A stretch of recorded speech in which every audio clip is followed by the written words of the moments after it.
Thursday Night Football is on, and it's only on Prime Video. This week, it's a rivalry renewed as the Philadelphia Eagles take on the New York Giants. Coverage begins at 7 p.m. Eastern with football's best party, TNF Tonight, presented by Verizon. Not a Prime member? Not a problem. Simply sign up for a 30-day free trial. It's the Eagles and the Giants, Thursday at 7 p.m. Eastern, only on Prime Video. Restrictions apply. See Amazon.com/Amazon Prime for details. With fall in full swing, more moments call for more comfort. Mack Weldon's got you covered with comfortable, easy-to-layer clothes designed for cooler days and timeless style. Their new Ace line, inspired by their best-selling sweatpants, combines everyday comfort with long-lasting, confident looks you can count on. For over a decade, Mack Weldon has designed timeless, innovative menswear to help you move through the day with confidence. With the new Ace line, looking effortlessly sophisticated this fall is easy and comfortable. Stock up on crazy cozy sweatpants, shorts, and sweatshirts that elevate your style. They even have blazers, if you're lucky enough to grab one while they're in stock. Mack Weldon balances classic pieces with updated details to keep you looking sharp, not flashy, just classic, always in style, and made with the world's most comfortable performance materials. Fall into comfort with Mack Weldon's Ace Collection. Go to MackWeldon.com and get 20% off your first order of $125 or more with promo code MAC25. That's MackWeldon.com, promo code MAC25. Welcome to the CJ Moneyway Show podcast, the podcast show where we unlock potential one dream at a time. Today, we have another guest whose journey is truly worth hearing. Sit back, relax, and enjoy the Moneyway experience.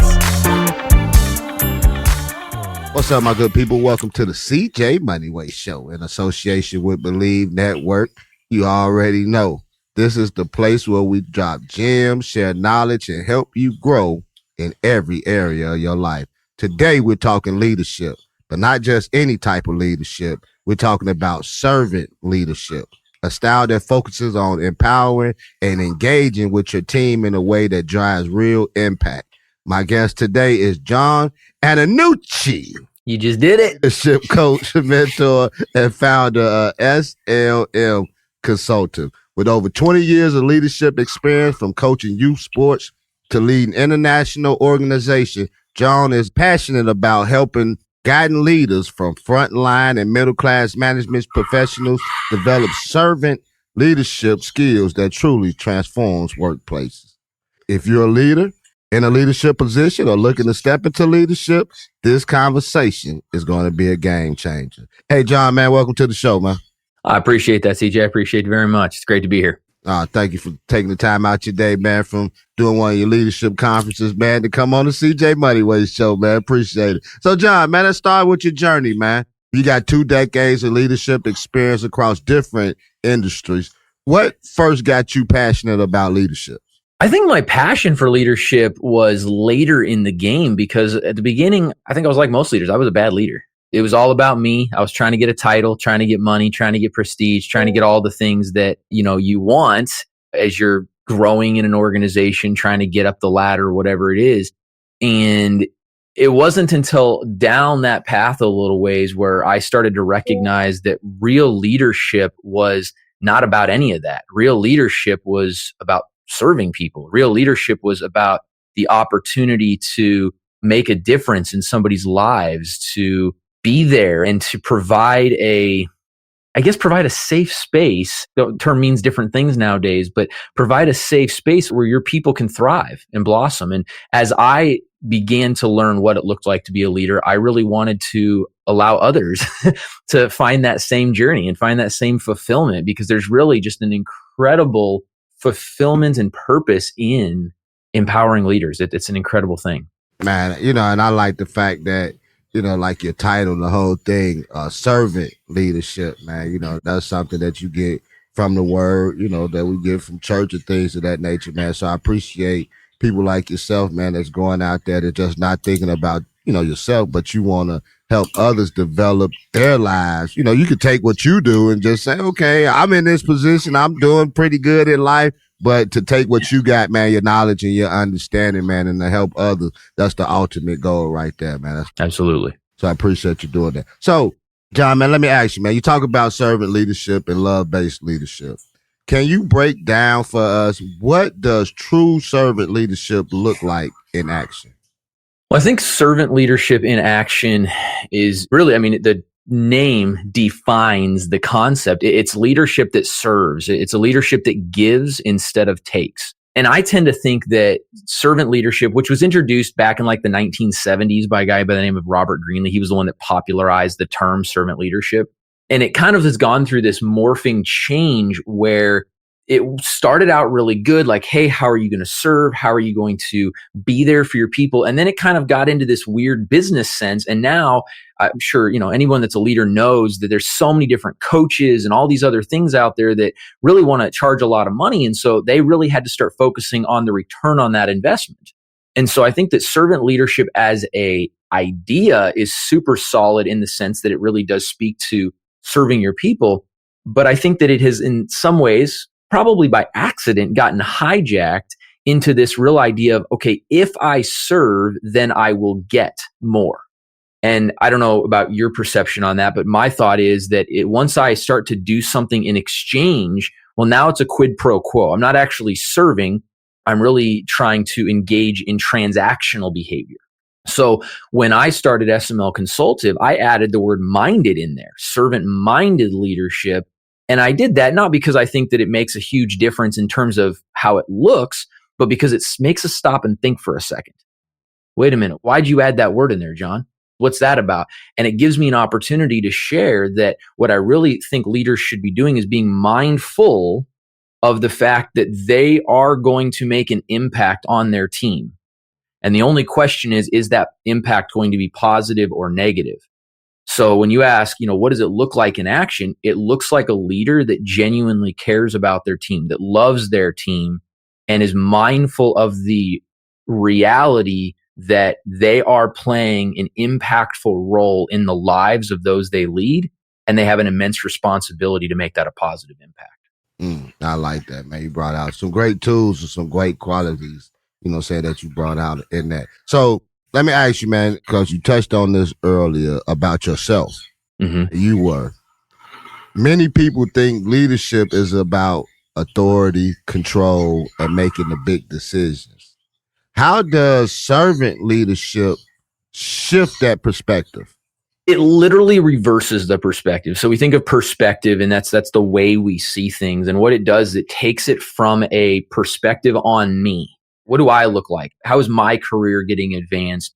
What am I doing? And it shifts it and it says, okay, what obligation do I have to my team? I like to tell people that, especially new leaders, I like to say, you are in the unenviable position of getting to deflect all of the credit to your team and absorb all of the blame onto yourself. And that's what real leadership is. It flips it on its head, right? So you go back to that authority, prestige, telling people what to do. Well, what happens, right? That's where you get phrases like stuff rolls downhill. Because if I'm going to get in trouble and you're below me, you're definitely in trouble. Yeah. But that's not what leadership is. And in fact, it doesn't take any kind of special person to do that. Anybody can step out of the way of the rock rolling down the hill and let it hit the person behind them. It takes someone that really sees and has a passion for people to say, no, I got that rock. You guys safely pass on. Keep making your journey. Let me carry this burden for you. And it completely shifts the entire focus of one's existence from a how can I succeed to a how can I help you succeed. Hey hustlers, I'm CJ Moneyway, and if you're building a team to grow your business, let me introduce you to ZipRecruiter. Their AI-powered platform finds the right talent fast, posting your job to over 100 job sites with just one click. I've seen how their smart matching delivers quality candidates in 24 hours. Perfect for job seekers like you, scaling brick by brick. Try it free at ZipRecruiter.com/click. Use code CJMoney for an exclusive deal. That's ZipRecruiter.com/click. Hire your hustle today. Now back to the show. I like that. Man, you was talking, you made me think about something. I was working in the casino, and I was a craps dealer. I was dealing dice. And I had this box person, man, it's like a supervisor. Mm-hmm. And she was just the meanest person it was, just mean, like you say, always barking orders and this and that. And I said to myself one day, man, she was saying something. I said to myself, if I ever get in a position like that, which I did, I said, if I ever I ain't gonna act like that. You know what I'm saying? Like, because it's different ways to be in leadership. And some, like you say, some people, it's all about the power and the authority and telling people what to do. It's not really about actually leading people and making them better. It's just you feeling yourself a little bit too much. So yeah, man. So you made me think about that when you said that. I often tell people that you should be the leader you wish you had. And that's not original to me, but I think it's a good strategy, right? Because we tend to be the leader we had. We tend to be something that's not great. And I think a lot of leaders, we say that they're copies of copies. So you had a bad leader that barked orders and had unreasonable demands and didn't want to do any of the work, so delegated it down and so they could do nothing. And so what happens? Well, the minute you get to that role, it's like, okay, cool, it's my turn. Now it's my turn to not have to do anything and to give it all to somebody else and to bark orders and to blame them when things go wrong. And what happens when one of them gets promoted? Now it's my turn. And it just becomes copies of copies. And it really takes a very courageous person to step in and say, ends with me. Like you just said, I'm not going to do that. And when I get there, I'm going to let my people see their value and I'm going to confer dignity to them because that's what they deserve. Yeah. Well put. I can't even put nothing on top of that. That was well put. So let me ask you, Jon, man. Antonucci, what are some of the core qualities of a great servant leader? There's so many, right? There's so many different things. Often it is nuanced based on the situation. And what I mean is not that the qualities change, but the manifestation of those qualities change. But I think if I were to just bring them down to a few simple principles, I would start with, probably sounds cliche, but I really believe it. Start by loving your people. If you don't have an authentic love for your people, you don't actually care about them, it is really, really hard to make those sacrificial, servant-minded decisions when you don't really care about your people. When they're just stepping stones on your path, when they're just peons, when they're just numbers, when they're just whatevers.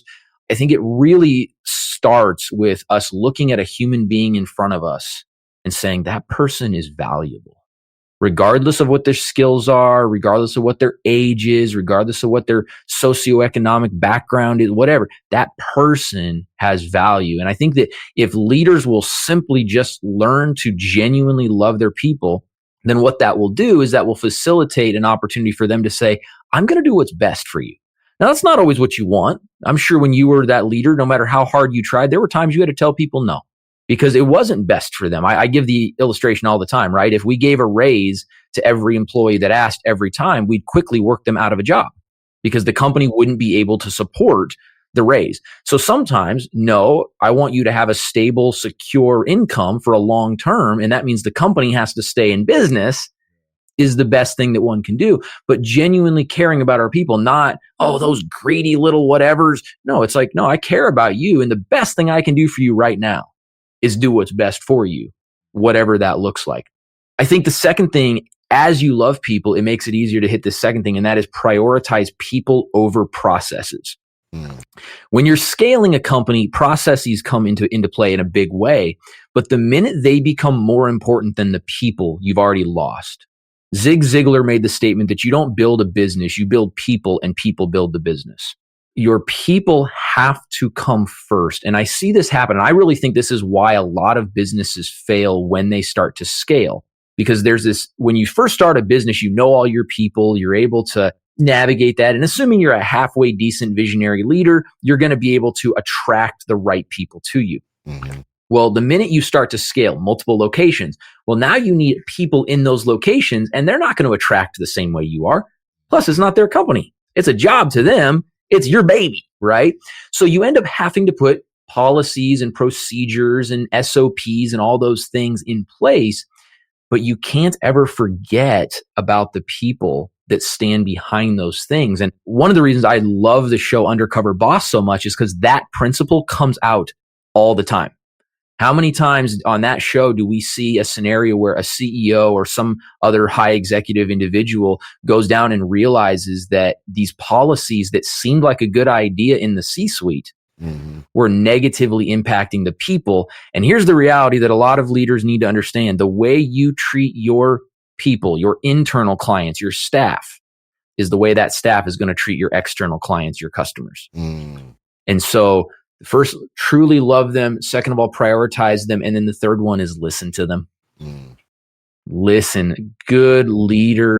You just realized your business needed to hire someone yesterday. How can you find amazing candidates fast? Easy. Just use Indeed. Stop struggling to get your job post seen on other job sites. With Indeed sponsored jobs, your post jumps to the top of the page for your relevant candidates, so you can reach the people you want faster. According to Indeed data, sponsored jobs posted directly on Indeed have 45% more applications than non-sponsored jobs. Don't wait any longer. Speed up your hiring right now with Indeed.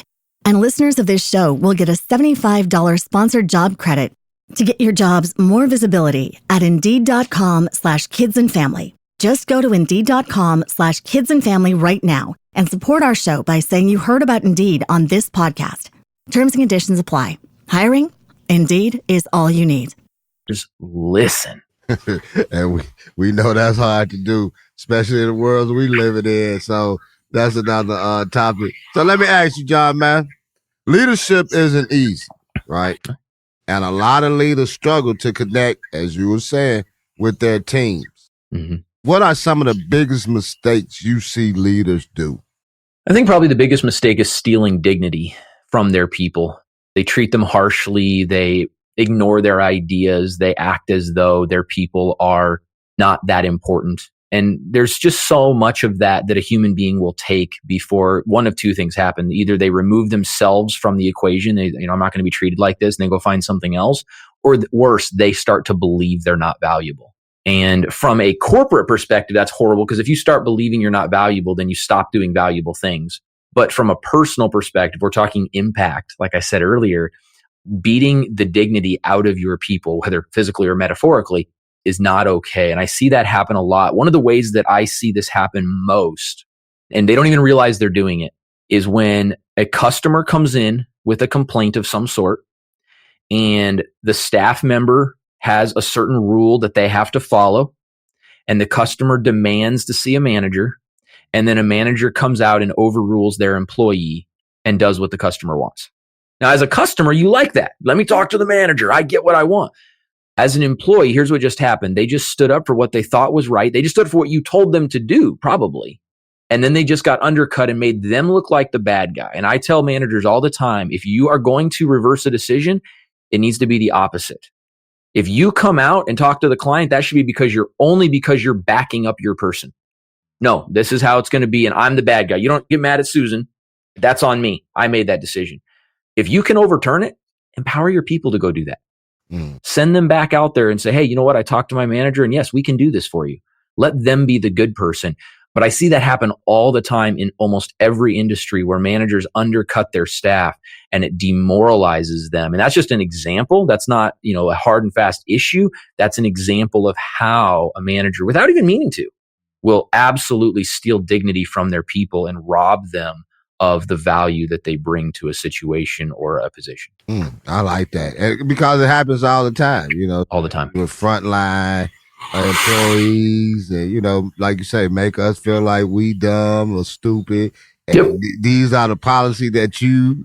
And then sometimes some of them, they'll berate you. You know what I'm saying? Like in front of people and really break down your morale. So I get that. I like that. So let me ask you another question, John. How do you build trust within a team, especially when there's tension or past leadership failures? That is one of my favorite questions, because I've lived it on both sides. And I think it's one of my favorite things to deal with frontline leaders, because that happens, right? We talked about how many leaders have a misplaced perception of what leadership means. And so then somebody comes in and like, okay, I'm going to be better. I'm going to be a servant-minded leader. Well, they still got to deal with all the baggage. They still got to deal with all the trauma. They still got a team that doesn't trust them. And I tell everyone the same thing. I say, do whatever you can to show them that you care about them more than you care about coming in and changing things. I got some personal examples that I could share, but the idea is not, oh, John has the answer. The idea is, what your people need to know is that they are valuable, their ideas are valuable, and at that point, trust will start to build. Come in, and it's not like not a weird idea, right? When you come in, they'll say, don't make a lot of changes all at once. How about make 0 changes all at once, except take time to talk to every single person on the team. Maybe I shouldn't even say talk to, take time to listen. I remember going into a position where there was some of that tension that you described. And I literally spent the first 3 months sitting with people, doing their jobs with them, and having half-hour or hour conversations, depending on what position they held, just listening, not telling them what my plans were, not trying to cast vision, not letting them know how the new sheriffs, and no, just, hey, what do you think? How have you felt the last couple of years? What are some ideas that you feel like never got any traction, but you feel like would still be a good idea today as they were when you shared? And I listened to every single member of that team.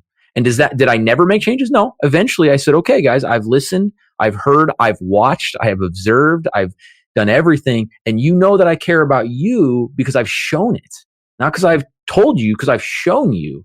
If you can do that, and I understand not everyone has 3 months. Sometimes you have a week. Okay, great. Use every minute you can to sharpen that axe of relationship building so that they know you care about them. And then half the time it just becomes messaging. When you do have to make a change, you're going to have to make changes. That's what leadership does, right? Change management is half of our problem, right? And so when you do, how do you communicate that? Do you communicate it because, hey, this is just the way it is. I said it, you better do it. Yeah. Or do you communicate it as, all right, guys, here's the deal. I looked, I listened, I watched, I learned. And I believe that the best thing I can do for you, this team, your success, our success, is make this change. And if you disagree, that's okay. I'm happy to listen to that. All I'm going to ask is that you give it a shot. Give me 2 months of trying. And if it doesn't work, I'll admit it. And then, of course, you actually have to if it doesn't work. If you don't admit it, then you lose trust again. But as long as you're authentic and you really care about them and you're doing what's best, you're going to gain a lot of steam and a lot of traction really fast. I like your concept because to me, basically what you're saying is, as the leader, any type of leader, you have to be the one to be able to take accountability if things ain't going wrong, because a lot of people don't want to take accountability for what actions that they do. You know what I'm saying? And as a leader, it's just not feasible for us to do that. You got to take accountability, man, but we living in a society now where accountability really don't matter no more. So, let me ask you, Jon, man, you've worked with so many different leaders. What's one leadership lesson that has stuck with you the most? This was a leadership lesson that surprised me, and it was let your people try to do it their way. And I'll tell you the story. I was a leader, but I was not the senior leader in a situation. But I tended to be the guy that the senior leader would call to kind of run the ideas by me, just to kind of see, because I would give him feedback on it. And so he calls me up and he says, hey, we're getting ready to have this meeting. Here's my idea. What do you think? We talked it over. I thought his idea was really, really good. The rest of the managers came onto the call, had the whole conversation, and they were not on board. And at the end of the call, he just let them do it their way and said, okay, handle your business. After the call, I was like, dude, what are you doing? Your idea was way better. Like what? And he said, I learned a long time ago, Jon, that sometimes it's better to just let them do it their way because they're actually going to be passionate about it. And they're going to actually give better results. Even if it truly is a subpar way, we're going to get better results letting them do it in the way that they're passionate about and that they're confident in than we are if I try to force them to do it my way and we get the half effort of them doing it the way that they were told they had to do it instead of the way they get to do it. And that was later. That was only just a couple of years ago. And I just remember sitting back and just like, there is so much wisdom in that perspective to just because you're right, even if you're truly right, and half the time we're not, let's just be honest. Half the time we're not. But even if we're truly right, do we have to be? Or can we let somebody do it their way? And I think you win no matter what, because not only do you have the opportunity to let them operate in their giftings and in their passions, but if it works, great. You just found a new way that may work better than your way. And if it doesn't, they learn organically instead of from someone telling them it's not going to work and breaking their spirit and losing their dignity. So I loved that lesson. And that was one that has really resonated with me now for a couple of years. Yeah, that's a good lesson. I'm glad you said wisdom. I just got off an interview with a cousin of mine. We did an interview about wisdom before we started the podcast. I was in the transition thinking I was doing one. And we just got through talking about wisdom. Hit it right on the head with that one, man. Wisdom covers a lot of things. You know what I'm saying? It really does. Indeed, it does. Hey, CJ Moneyway Show fans. Coming up, I'm spilling the secret to hiring top talent with ZipRecruiter. AI that works as hard as you do. Stick around for details at ZipRecruiter.com/click. Use code CJMoney for a free trial. Let's get to it. Try it free at ZipRecruiter.com/click. Use code CJMoney for an exclusive deal. That's ZipRecruiter.com/click. Hire your hustle today. Now back to the show. So, John, I only got a couple more questions for you, man. And so what's next for you? Are you working on any exciting projects or ways people can work with you? Yeah. So we did a soft launch in January. Our real launch is going to be in April. We're debuting a new leadership certification program that's designed for leaders directly. So most of what SML does is, goes into a company, and the company will hire us to do workshops or certifications or whatever. But we found that there were quite a few leaders that their company didn't necessarily want to bring us in, but they still wanted to gain these leadership principles. And so coming in April, we're going to be launching our Intro to Leadership certification course. It's going to be virtual. It's going to be in mornings or evenings. So it's like off hours, and you don't have to get permission from your boss to take it. You can just invest in your own success and growth. So that's something really exciting. And they can reach out to me on LinkedIn or shoot an email to info@servantmindedleadership.com to get more information on that. And then hopefully we're kind of in the tail end. I don't have an official date right now because as with these projects, there's always delays. But we're looking for an April or May launch of the book I wrote, How Mindfulness Changes Servant Leadership. Well, tell us a little bit about your book, man, so we go out there and go grab. Yeah. So like I said, we're hoping for a April or May launch. I was hoping for an April 1, but editors still have it right now, and they need to they need to get it back to me. April Fool. Yeah, exactly. Yeah, no kidding. Exactly. But yeah, the concept is basically what I touched on earlier in this interview, and that is that servant leadership was fantastic. Even though it got made popular in the 70s, it really goes back thousands of years. You can look at the writings. You mentioned, Learn in Church. Jesus himself was a servant leader, and there's tons of historical documentation of the concepts. But then it got more and more popular, and then it kind of I feel like it got off track. I feel like the ROI, what am I going to get for being a servant leader, became too much of the conversation. And so the book it kind of just goes through a little bit of the history of servant leadership, where it was good, where it got off track, how I feel like we can bring it back on track. And then we spend the last part of the book with real tangible ways. How can a leader be a good servant-minded leader? And the whole book is built to be very small chapters, easily digestible. It's not going to be a huge, tome, but just a small digestible chapter. And then the other thing we're going to do is we're going to put, we have a 1-page summary from each chapter there in the back, so that if you just want to get a quick refresher on your way out the door to put a principle in practice, you can take 3 minutes, read that 1 page, and you're refreshing your brain and keeping it in the forefront. That's a good idea. I like that. So, John, man, make sure, when we get off the call and everything, that you leave me the social media links and everything so that people can, get in touch with you that way, man. For sure. Really appreciate it. So, John, man, I got this new game that I've been playing on my podcast. All right. I'm kind of like it. Been doing it for a couple of weeks now. All right, John, before we wrap up, let's do this quick fire round. Just answer with the first thing that comes to your mind. All right, let's do it. All right. What's one leadership book that every aspiring leader should read? 101 Leadership Principles by John Maxwell. Like that. Did an interview with a lady that actually is being mentored by John Maxwell. She travels with him and everything. She wrote a book. I thought that was pretty cool. Yeah. I know John Maxwell, the Bible versions. You know what I'm saying? Great books. So, yeah. John, if you could have dinner with one leadership icon, past or present, I know it sounds cliche. It's Abraham Lincoln. I think he led our country through one of the most difficult times in our history, and did so to the angst of someone that was mad enough to shoot him. And I would love to just have dinner and listen to what he as a leader went through as he was making those decisions that he knew could very well put a price on his head, and tried to lead our country away from a very dark spot on our country into a much brighter future.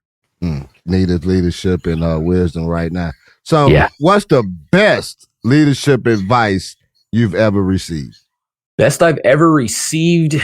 I don't know if I'd count this as leadership advice, but it certainly applies to every leader. And that is talking bad about others doesn't make you any better. That's a good one. I like that's a life lesson, right there. It is. That's a life lesson. Leadership, no leadership, that is a life lesson. Indeed. So if you could describe servant leadership in one word, what would it be? Love. Love. What's your favorite way to unwind outside of leadership work? I love the mountains, play guitar every now and again. Probably in a cabin in the mountains is my sweet spot.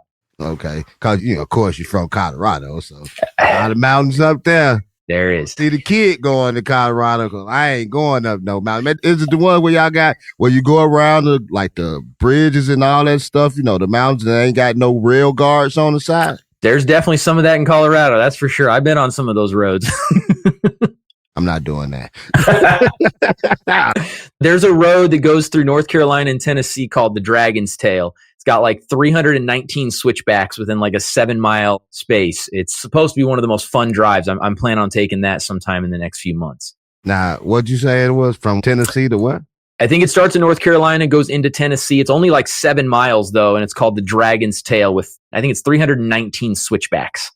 Well, you spinning around, like going up and down? No, I'm not doing that either. That's why I asked you, where is it from? North Carolina, Tennessee? Not doing that. I ain't going there.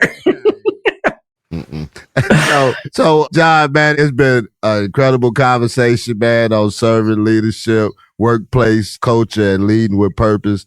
And I really appreciate you coming on, man. I really do. My pleasure, CJ. So if you're a leader or you want to become one, I highly encourage you to follow Jon Antonucci and check out his new work at SML Consultive. You can connect with him at his website. It'll be inserted in the notes and everything. Get with his program. Check out his books when they come out. It might come out with his book on April Fool's Day. We're hoping.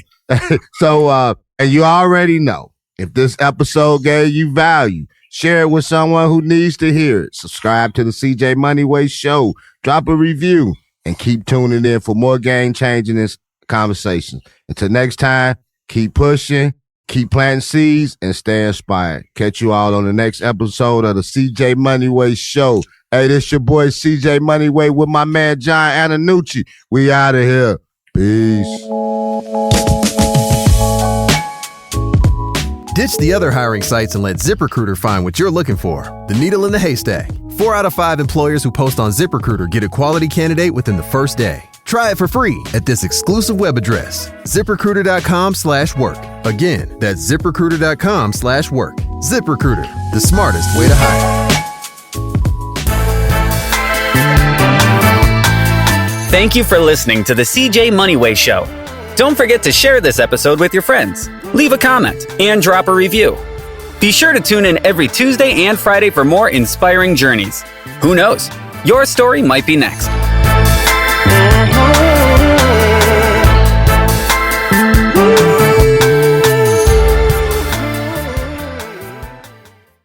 You just realized your business needed to hire someone yesterday. How can you find amazing candidates fast? Easy. Just use Indeed. Stop struggling to get your job post seen on other job sites. With Indeed sponsored jobs, your post jumps to the top of the page for your relevant candidates, so you can reach the people you want faster. According to Indeed data, sponsored jobs posted directly on Indeed have 45% more applications than non-sponsored jobs. Don't wait any longer. Speed up your hiring right now with Indeed. And listeners of this show will get a $75 sponsored job credit to get your jobs more visibility at Indeed.com/kidsandfamily. Just go to Indeed.com/kidsandfamily right now and support our show by saying you heard about Indeed on this podcast. Terms and conditions apply. Hiring? Indeed is all you need.